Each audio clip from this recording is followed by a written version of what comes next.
In this video, I'm going to show you how you can set daily time limit on your Instagram account. If this video helps, please like and subscribe.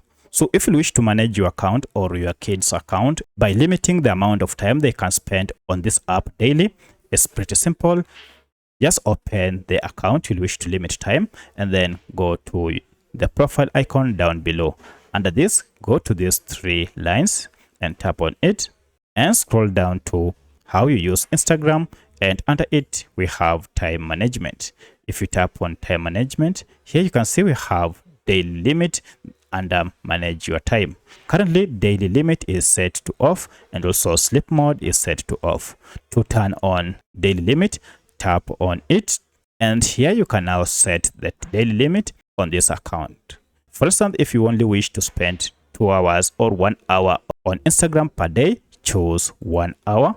And here you are told we will remind you to close Instagram when you spend this amount of time in a day.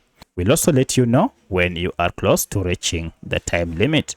So that's how you can set your daily time limit on your Instagram account. If you have any other question, kindly let me know in the comment section. Otherwise, thanks for watching and let's meet in the next video.